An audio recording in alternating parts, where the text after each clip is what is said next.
When I was 23, I had a security gig at a dairy farm outside of Delphos, Ohio. It was a modest place, only holding a few dozen cows at any given time. Then, my coworker, a 34-year-old recovering meth addict named Cory, had just been fired for letting a cow go missing on his watch. A fireable offense in every sense of the word. For starters, Cory was insane. By the time I'd met him, drug-induced psychosis had rendered him basically schizophrenic. On long nights spent with him during my training period, he'd tell me about CIA agents that were out to get him. He was convinced that they were broadcasting thoughts into his head via electromagnetic waves, and that they would stop at nothing to ruin his life. More than once, I'd catch him glancing over his shoulder or peeking out the windows with a dumb look on his face, hoping to catch a glimpse of whoever was following him. That's the type of person that Cory was. Each of our cows had an ear tag labeled with a number. At 8 p.m. they were each to be guided into their own respective stalls and locked in for the night. Padlocks became the norm after an incident with the local kids a few years earlier. In the mornings, we have to carry around a clipboard containing each lock combination and individually release each one. It made for an annoying way to start the day, but the cows were a hell of a lot more secure that way. That's what made Cory's story so unbelievable. He had claimed that the previous night, cow number 29 had been locked away in her stall along with the others, but that wasn't true. She was missing. He told us that the only thing out of the ordinary that night was an obnoxious bat stuck in the rafters that he planned to deal with in the morning. In order for his claim to be true, an intruder would have to unlock the barn with a set of keys, unlock 29's stall with the correct combination, then reset both of the locks and leave undetected. Either that or they picked up a 1,600-pound animal and leaped through a window. Considering Cory's nasty habit of abandoning his duties in order to twitch and hallucinate in the corner, a small part of me believed that some worthless thief might have been involved with the crime. My boss, however, a 15-year-old hothead, concluded that the cow's disappearance was solely Cory's fault and promptly kicked him to the curb. With nobody else to fill his position, my boss had offered to pay me extra for each of his duties that I could complete until we received a new hire. Naturally, I agreed. I'd be heading back to school in a few weeks and needed all the money I could get. My first night back at work began normally. Since I'd now be doing the work of 2 security guards, I'd arrive early to get a head start on Cory's checklist. I started by sweeping out the barn. Farmhands try to keep the mixed rations in a long pile, just in front of the stall doors so that cows can eat throughout the night. But that shit practically painted the floor by the time I got there. Midway through, I noticed something reflective in the corner of the barn. I lazily swept a loose bit of corn and hay over it to investigate. On the floor before me was a neon yellow air tag. I picked it up to examine it. Number 29. Next to 29's air tag were the skeletal remains of a bat. I guess that was just another thing that Cory never got around to deal with. I swept up the bones along with the rest of the barn. By the time I was finished, it was already 8 p.m. I made my way out to the fields, and then, one at a time, I guided each cow to its assigned stall. I got through about 10 or so before I noticed something strange. Across the field about 50 meters away from the others was a lone cow.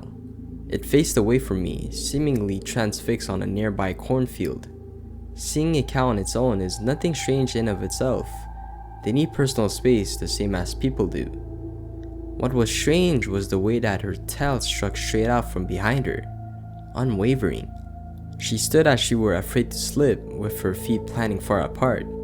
Perhaps the strangest of all, her head appeared to be tilted at a 90-degree angle.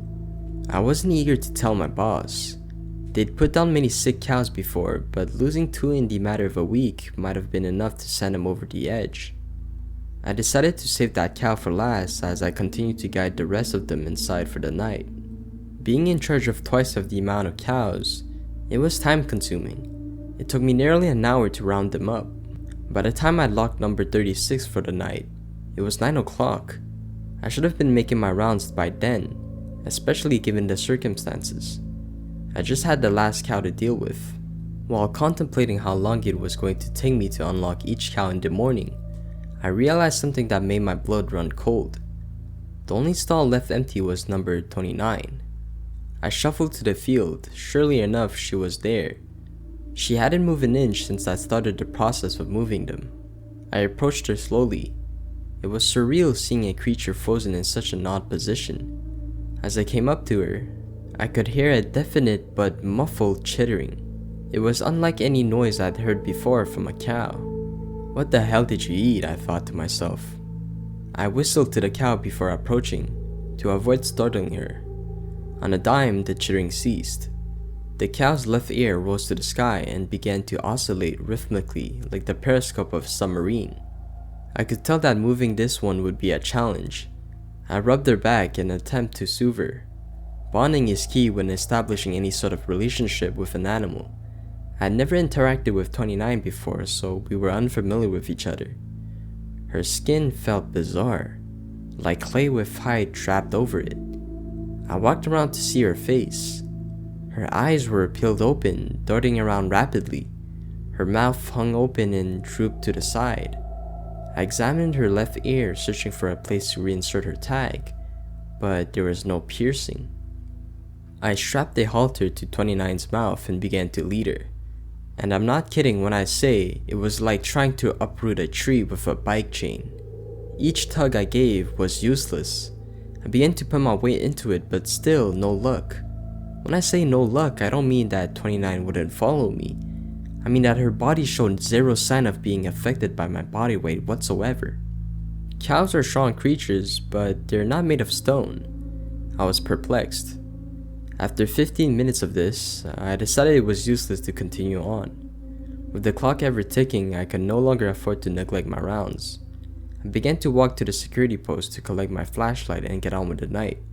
As I pondered with my life choices whilst dancing my way through a minefield of cow shit, I heard a slow trotting. I looked behind me to see that the cow had in fact moved. 29 was now facing me. Not so shy now, I wondered. I turned around and continued walking towards the gate. When I made it halfway to the field, I began to hear the trotting again. It was louder and much quicker this time. I smiled to myself. Wish I'd known to walk away sooner. Without turning to face the cow, I walked into the barn and began fumbling with 29's padlock. 3 left, 32 right, and 23 left. As the lock clicked open, I heard the floorboards behind me creak. A slow vocal droning noise turned to a sickly gurgle. I hope to God whatever you got isn't contagious, I said before spinning around. All color drained from my face as I was greeted with the sight of an 8-foot tall beast standing before me on its hind legs. Its ears flapped rapidly like the hummingbird's wings. Its head was cocked sideways with one eye focused on me. Its pupils seemed to grow and shrink rapidly as it scanned over my entire body. Its lower jaw slowly moved up and down as it began to vocalize. It began to creep towards me. Its front legs kicked wildly as it attempted to keep balance, all while making that same noise. I began to feel lightheaded. I grabbed 29's padlock and made a break for the door. The cow began to rapidly stomp behind me. I began to hyperventilate as I sprinted. The rest of the cows were spooked, shaking and jumping around wildly. I slammed the door shut and collapsed the padlock. A sickening boom shook the entire wall of the barn as 29 began to claw at the door. Hope, the beast croaked before chittering once more. I backed away from the door slowly, its wooden frame bending and contorting at the sheer force behind it. Without another warning, I turned my back to the barn and ran to my car as 29 began wailing and pounding. I never ended up making any rounds that night. Instead, I started my car and left that fucking place in the rearview mirror. I didn't tell my boss. In fact, I deliberately avoided several of his phone calls because I had nothing to say. I figured it'd be best if I quit the easy way. There are certain things in life that back you into corners. Silence forces your hand, you know? That's why I'm writing this now. Of course I still wanted my money. A few weeks later, just before making my 2-hour commute back to college, I stopped by the farm to pick up my final check. My boss wasn't in his office on Tuesday, so I took advantage of the situation. So I granted myself access with the key that I had seen him not so stealthily kick under the rug once or twice. After snagging my check and a few Jolly Ranchers, I got in my car and slowly began to drive away.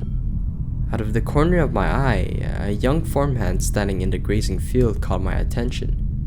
"Hey kid," I shouted, "stay away from the night shift."